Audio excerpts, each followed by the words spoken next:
Welcome back everybody, Dan here for Sim Racing Source. Thanks so much for joining in for today's video. So I've just completed the build on the Sim-Lab GT1 Evo, which you can see here in front of me. My cat is having a seat on the seat here. So we're going to talk to you a little bit about my first impressions and the build process of putting this together. Now, as you can see, this is still out in the middle of the room. I've done no wire management. Not everything is on here. I still have to set up several shifters and various things to put on here to make it a complete rig. But I wanted to make this video before I stuffed it into its corner, and then I couldn't make this video, or I couldn't make it as well. So I've done some B-roll clips that I'll try to show you as I'm talking about various things. But yeah, so my first impressions of this rig. First off, this thing has exceeded my expectations. I knew it was going to be strong, but I didn't realize it was going to be as strong as what it is. This thing is, it's rock solid. Now I did add one little piece, a few little pieces of metal in here that probably helped stabilize it a little more, but even before I put that shifter area on, it was still extremely sturdy. This AccuForce wheel is really heavy. And it was basically killing my GT Omega rig. It was just too heavy for it. But as you can see here, when I move this, just because my weight's not on it, it's moving the entire rig as one piece. But if I sit on here, this thing is super solid. I had a choice of whether or not I should go with the GT1 Evo or the P1X, and a lot of people said I should go with the P1X. The reason why I didn't go with the P1X is because while the P1X I know is a superior rig, it's got a lot bigger footprint, and here in this room, I just don't have that much space. I'm very limited on space, so I have to make the most of the space. So I preferred the footprint of the GT1 Evo, and that's why I went with this chassis. The thing though, because I knew it was kind of not as superior as the P1X, I was kind of assuming that it would have some or less structural rigidity to it. But I have to say that even if the P1X is stronger than this, it must be just ridiculously strong, because this thing, like I said, I can't tell you guys enough how sturdy this thing is. And it's really heavy, especially once I had my V3 pedals and the sim experience on it and stuff like that. So without a doubt, I can tell you this thing is one solid piece of kit. And I can't wait to soon get it over there in the corner and really start using it and doing some wire management and stuff. I'm going to talk about why this seat is not on here at the end. So if you care about that, at the end of the video, I'll tell you why my GT Omega Racing seat is still on here and why this Sparco seat is not on it, even though it's here and I have everything for it. I'm going to talk about that at the end. But what I want to talk about first is the build process for a few minutes.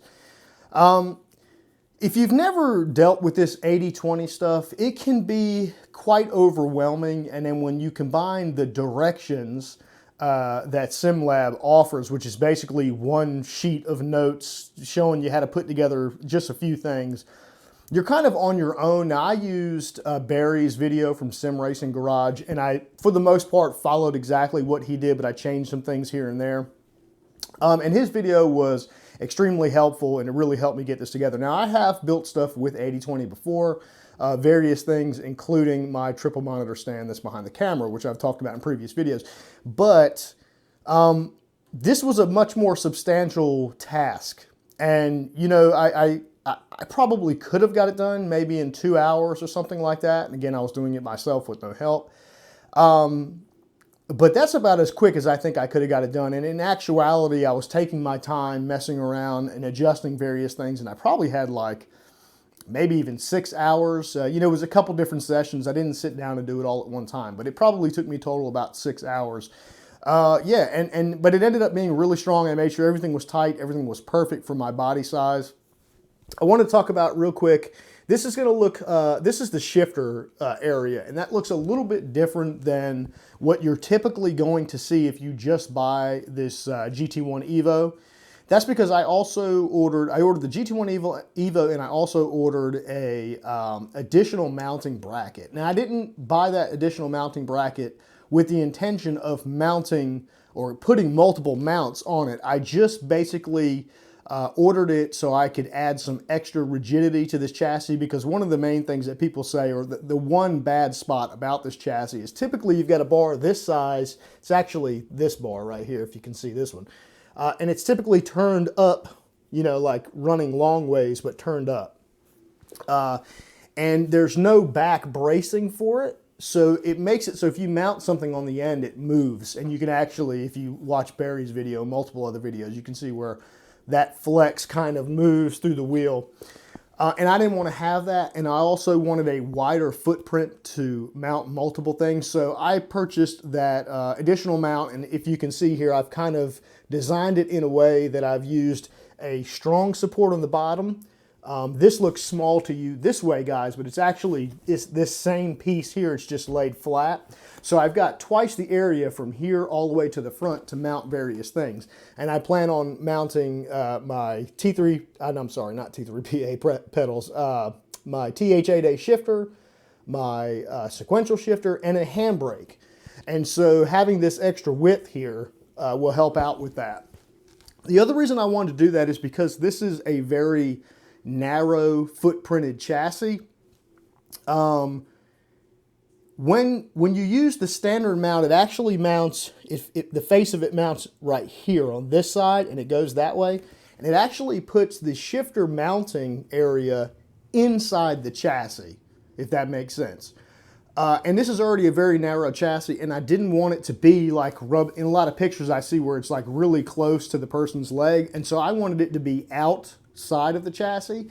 So I used this small piece to push it outside of the chassis. See, I did that here too. This is actually mounted not here, but on the outside of the chassis. I'll try to do some B-roll to show you this better. But basically it just pushes the entire shifter slash handbrake area outside of the chassis, so it's not going to be close to my legs. And even though I did that, it's still pretty close to here. It's still pretty close to the seat I have on here. So yeah, overall it's really great. It's a fantastic chassis. I can't wait to really sit down and start racing with it. It's like endlessly adjustable. I actually used to use the I don't know where they are, but I had the angled brackets under my sim experience on the GT Omega ART cockpit because there wasn't enough angle for me. But this is adjustable enough that I could take those brackets off. As you can see, it is mounted directly onto the wheel deck here. So there was no need for any extra parts or anything like that. So yeah, so that's going to take us to the end of the video, or to the last part of the video. I want to talk about the seat here for those of you that stuck around and was curious what the deal is with the seat. So like I said, I've got this Sparco seat that I've wrapped back up behind me that I was going to put on this. It's a cloth Sparco seat. It's a great looking seat. There are a few reasons why I've decided not to use it. One is because this seat, I believe, has got something wrong with it. I'm not saying all Sparco seats are going to have stuff wrong with them, but this particular one has got some issues with it.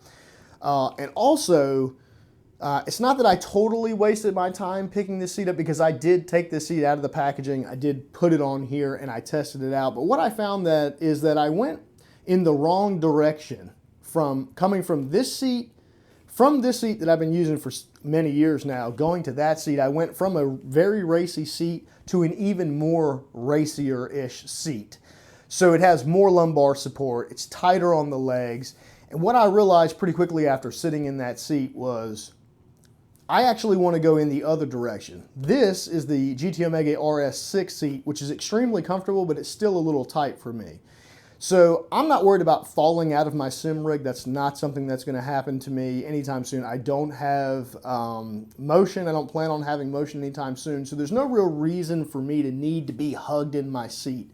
I'm actually preferring more comfort. So that's kind of let me know that I actually probably need to go with a less racing style seat. And luckily, GT Omega, which I love their products, I've told you guys that a lot, they actually have a new seat called the XL seat, and it's more like, it's designed, it's still a racing seat per se, but it's more like a luxury style racing seat. It's wider, it doesn't grip you so much, because sometimes I even edit from this seat. I spend a lot of times from my chassis. I do have another area where I edit too sometimes, but I also will edit and just do various things from this seat. So trying out this seat let me know that I went in the wrong direction. I'm going to go back the other way and move a little bit away from racing style seats and actually go with a more comfort oriented style seat. I think I'll be more comfortable that way. So that's why that's not mounted. I'm actually going to send that one back because there's something wrong with it. Hopefully I won't have any issues with that. Just get my money back and purchase a different seat. But yeah, so this cockpit is freaking awesome. Like I said, guys, it has exceeded my expectations. I'm actually really surprised at how solid it is and how heavy duty it is. It's tough to move around. So that's why I wanted to make this video while we're still out in the middle of the room, so I can kind of get you some camera angles and stuff like that. But now what I'm going to do is I'm going to end this video, and I'm going to slide this thing up under there where it belongs so I can do some racing. And I'm excited to give you guys another update video on what I think of it actually after I actually do some racing. So that will be cool. So yeah, so that's just kind of a first impressions after the build for the Sim-Lab's GT1 Evo cockpit that you see here in front of me and in front of you. And so hopefully that was helpful, guys. I highly recommend this. If you've got a small area and you're looking for something really solid, this cockpit is definitely the way to go. Come on. I don't know if you guys can see my second cat that just came in here. But anyways, guys, if you enjoyed the video, please click the like button. I'm going to keep you guys updated on everything that I end up doing with this, as well as tons of other videos. So if you're not subscribed, please subscribe to the channel as always. Thanks so much for watching, guys, and I'll talk to you in the next video. We'll see you later.